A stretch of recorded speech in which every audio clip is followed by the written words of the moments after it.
Estamos ahora en comunicación y en contacto, como pueden ver, con el psicólogo Ariel Poloni, quien gentilmente, ya no es la primera vez que lo hace, este, creo que vamos a tener que hablar de otra manera ya para la próxima, porque abusamos de la amabilidad y del tiempo. Y el tiempo, lógicamente, que cada uno lo va utilizando en lo que cree más conveniente. Y en estos tiempos, Ariel, bienvenido, antes que nada. Gracias, Alberto. Y bueno, aquí estamos para mantener una amena charla contigo. En estos días, creo que dentro de toda la vorágine esta de información que hemos vivido a propósito del COVID, se nos mecha otro tema, que algo se venía hablando por el COVID de la salud mental y aparecen como, como un desagregado de este tema de la salud mental, el tema de los suicidios, el tema de la depresión, porque se conmemoró hace pocos días atrás el Día Nacional precisamente de la prevención del suicidio, y los datos son llamativos. Eh, yo he seguido el tema periodísticamente, que es lo que lo puedo seguir, no desde el punto de vista técnico o profesional como el tuyo, y veo que, por ejemplo, Florida es un departamento que mantiene una alta tasa de suicidios a lo largo de los años. Y lamentablemente este último año no fue la excepción. En cuanto cuando se habla de porcentajes, es el segundo departamento que tiene mayor incidencia en cuanto a los suicidios. ¿Qué es lo que pasa con este tema, Ariel? Sí, De acuerdo a tu experiencia, qué es lo que has visto, qué ves? sí, ahí está, porque en primer lugar tenemos que tener en cuenta que datos estadísticos de lo que es el trastorno en sí no existen. Existe justamente la evidencia, que es cuando está el hecho consumado ya de la persona que se autoelimina. También es difícil verlo desde un lugar, porque uno está inmerso en este lugar. Yo creo que ahí tendríamos que más bien este, verlo más desde el punto de vista sociológico al fenómeno, y no tanto desde el punto de vista vivencial, porque uno acá está inmerso en una situación que no saca la cabeza para afuera. Uno lo hace desde lo que vive. Y son temas que, a pesar de que están dejando de ser tabúes, y se están pudiendo empezar a llevar estadísticas que antes, hasta hace poco, no se llevaban, y están pudiendo empezar a hablarse del tema, todavía seguimos carentes de estudios profundos de realmente ver del por qué el suicidio. Como que está visto como la consecuencia de un trastorno o de una enfermedad mental, y todavía lamentablemente se sigue viendo así, y eso hace que no vayamos a las raíces mismas de las causas, vamos a decir, de este tema. Por lo tanto, cuando tú me llamaste y me propusiste hablar de este tema, yo inclusive ahora te lo decía en privado, que quería refrescar la memoria en algunas cosas técnicas, me di cuenta que ya después de tantos años de uno estar en estos temas, dejé de lado esas partes técnicas y dije, vamos a hablarlo desde el punto de vista humano. ¿Por qué?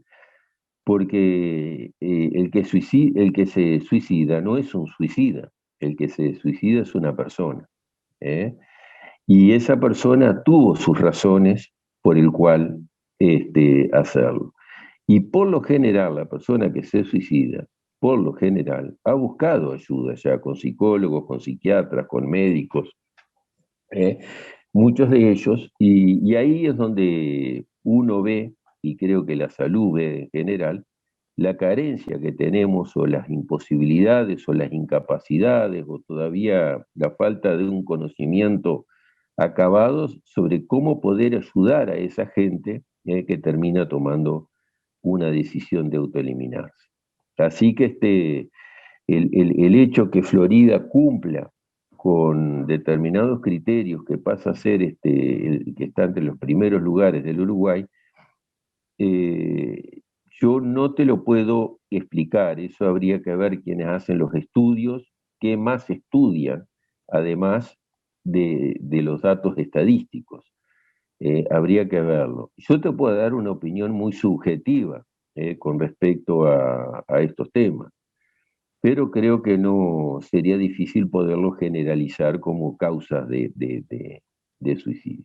¿Eh? Ahí No está. sé si un poco contesta tu pregunta eso. Sí, a propósito de lo que planteás, de, de que no se puede establecer una respuesta única, digamos, frente Ahí está. a estos casos. Eh, ¿Qué es lo que demuestra la evidencia con la que se manejan ustedes los profesionales que tratan el tema de la salud mental? ¿Cuáles son las líneas? ¿Va cambiando según la época, según los años, según las costumbres? ¿O tiene más que ver con lo que es la esencia y la psiquis del ser humano, que evidentemente no hemos terminado o no ha terminado la humanidad de entenderla y de poder descifrarla? Bueno, a mi criterio hay como dos grandes aspectos acá. Uno es el aspecto psicosocial, vamos a decir. ¿Eh? El lugar que ocupa cada persona en su hábitat y la capacidad de respuestas que tiene en poder afrontar las exigencias que tenemos en la vida. Entonces, para mí es imposible no caer en particularidades acá para poder explicar el fenómeno. Indudablemente que cuando uno trabaja como psicólogo, uno conoce a personas que se han suicidado. Entonces, eh, uno llega de forma, ¿cómo decirlo?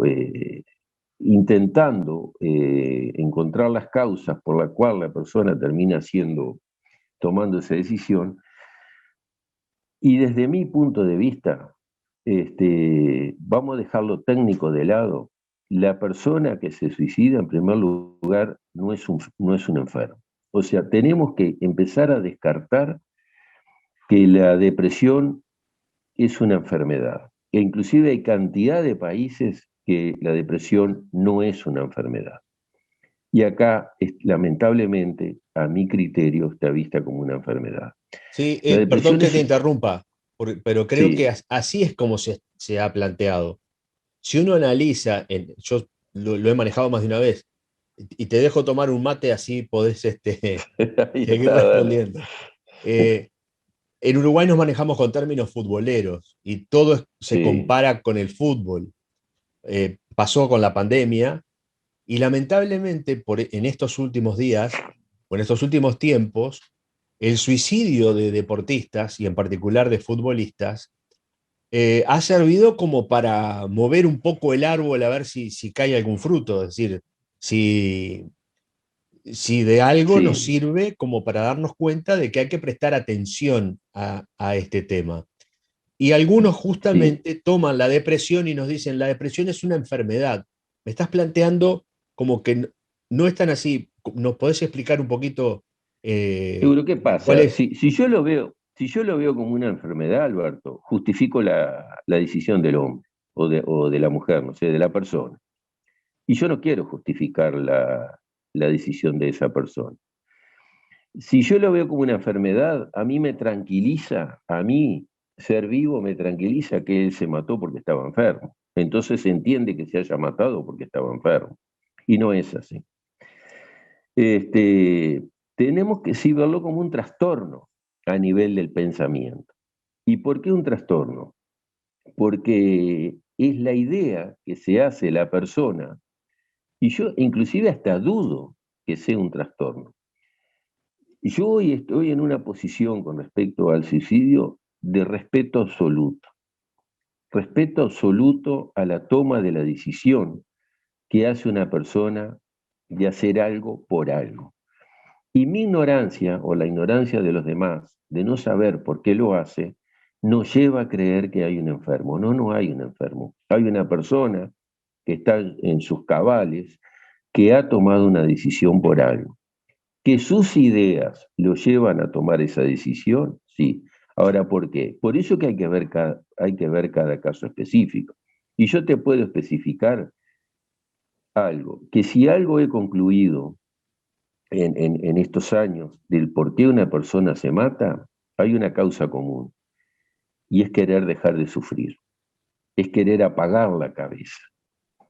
Y te lo dicen, es querer apagar la cabeza.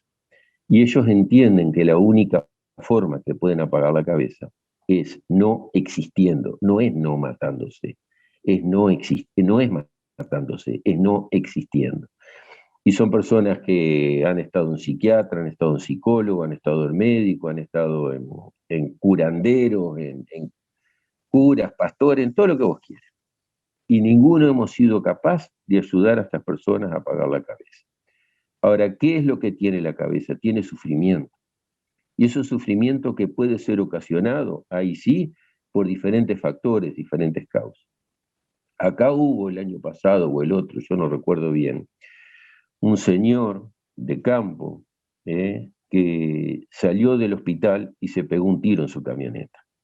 Yo no sé si lo recordás a eso. Fue hace, creo que hará 2 años atrás. Ese Sí, sí. señor, bueno, yo lo conocía. Y de alguna forma, las personas que estábamos involucradas con esa persona, sabíamos que él se iba a matar. Él tenía una dolencia física que no lo dejaba, que el dolor le provocaba tanto sufrimiento y tantas limitaciones en sentir, en poder dar cumplimiento con las exigencias de la vida, que era poder disfrutar a sus hijos, disfrutar a su mujer, hacer su trabajo disfrutándolo, bien vincularse con sus seres queridos, disfrutar su tiempo libre. Él no podía hacer nada de eso. Y él había dicho que si los médicos no le resolvían ese tema, él se mataba. Él se mató. Entonces, ¿eso es una enfermedad? ¿Eso es un trastorno? ¿O eso es respetar? ¿Eso es que la persona haya tomado una decisión porque quería dejar de sufrir? Seguro, después viene toda la otra parte de la psicología social. Bueno, pero tenía hijos, tenía mujer, tenía padres, tenía hermanos, tenía amigos, tenía un trabajo. O sea, él no pensó en los demás. Bueno, ahí es donde viene el clic, ese que hace la cabeza de la persona, que justamente la depresión es el sentirse solo, el sentirse que no hay salida en tu vida. Y llegás a un momento que ese sufrimiento te lleva a hacer pensar que sos un problema para los demás. Y que la única forma de dejar de ser un problema es autoeliminándote. Esa Perdón, persona, sí, sí, no, perdón. Es decir que más allá de estar acompañado, más allá de tener una familia, como decíamos, porque muchas veces se dice, ah, pero tenía una familia, tenía hijos, era exitoso, tenía un buen trabajo, porque no necesariamente hay muchos casos de personas que se han suicidado o que han fracasado, no es por un fracaso en lo que uno ve que hacen o que tienen. Eh, Ese sufrimiento sí, del que me hablabas, me pusiste el ejemplo de alguien que padecía y sufría por el dolor y que por eso no podía disfrutar de físico. lo que tenía. Pero ¿qué pasa cuando ese sufrimiento no es palpable, no se siente, el Bueno, sufrimiento va por otro lado? te, te pongo un caso de un amigo mío de toda la vida, que él no tenía dolor físico. Un hombre, hijo de unos terratenientes de un X departamento. Ese hombre, su madre muy católica, su padre muy riguroso en la forma, en su estructura de personalidad y de ver la vida. Este amigo era gay y resulta que él por mandato social se casa y por mandato social tiene un hijo. Él era una persona que estaba que su preparación estaba en el aspecto social. su padre lo trataba de marica por esa preparación, sin saber en el fondo que él era homosexual, porque él no podía este, ser sincero en el entorno que él vivía, porque era en el interior profundo del país, como le llaman. Resulta que esta persona, teniendo 38 años, cuando yo tenía 38 años, se cuelga con el cable de la televisión en el dormitorio de sus padres y aparece muerto ahí. Lo encuentra la madre. Nosotros hablábamos de estos temas y junto con otro amigo más. Y sabíamos que un día se iba a matar porque él decía que él no aguantaba y nosotros lo que hacíamos era pedirle que se fuera del lugar, pedirle que no se hiciera cargo de las cosas del padre, porque además era único varón, por lo tanto tenía que ser, por descendencia macha, tenía que ser él el que se hiciera cargo de todas las actividades laborales del padre a medida que iba dejando que los años venían. Y él toma esa decisión de matarse. Él físicamente estaba muy bien. ¿Con qué no pudo él? Él no pudo con la hipocresía, él no pudo con la demagogia, él no pudo con la falta de libertad y la falta de independencia que tenía de ser quien era. Él no pudo, él no pudo con eso. Y eso era un sufrimiento que a él le generaba. Era era un quedarse solo en la vida. Porque cuando vos sentís o lo vivís de que tus seres más cercanos, más queridos, no logran a comprender el sufrimiento que tenés, es lo que otra vez te deja solo y entras en un estado, no es de desafectivización, pero pega en el palo. O sea, que te sentís no querido por nadie de esa forma. Y es igual que el ejemplo anterior, así nadie me quiere, soy un problema para los demás. Y eso es lo que termina llevando al individuo a tomar la decisión de que es mejor no existir, no estar, que vivir de esta forma, porque yo dejo de ser un problema para los demás. Y esa es el respeto que tenemos que tener las personas, que sí tenemos, porque yo creo que sí tenemos en el acierto o en el error, equivocado o no, tenemos la capacidad de afrontar esas exigencias, mal llevadas o bien llevadas, pero tenemos esa capacidad de afrontar las exigencias. Bueno, lamentablemente no todas las personas tienen la capacidad de afrontar esa exigencia.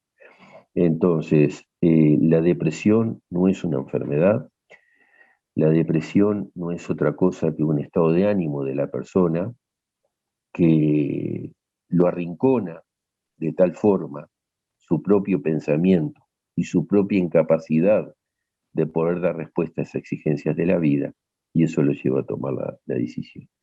Que además hasta yo mismo me cuestiono, ¿es depresión? ¿Qué pasó con Favaloro cuando se suicidó? ¿Eh?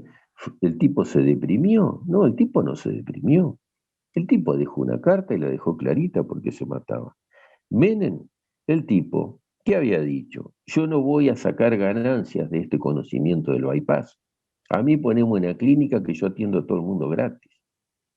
¿Y qué hizo Menem después? Cuando le cortó el chorro a esa clínica, el tipo, es el sentido que le había puesto a la vida ahí, lo pierde y va y se mata. Es fácil. Y no alcanzó ni que su mujer, ni que sus hijos, ni que la propia clínica le sirviera como consuelo de saber que él todavía era alguien. Él no se sintió nadie. Él se sintió que su vida perdía el sentido cuando le sacan ese piso a él. Entonces, hay expresiones claras en diferentes personas de que hay una causa y esa causa es real. Entonces, ver la depresión como una enfermedad es la mejor forma que tenemos los psiquiatras, los psicólogos, los médicos, los sociólogos, todos los que estamos referentes a la salud, de sacarnos del lazo de arriba de que todavía ignoramos o no tenemos la capacidad de poder ayudar a una persona que a veces busca ayuda y a veces no, a que eso no lo haga.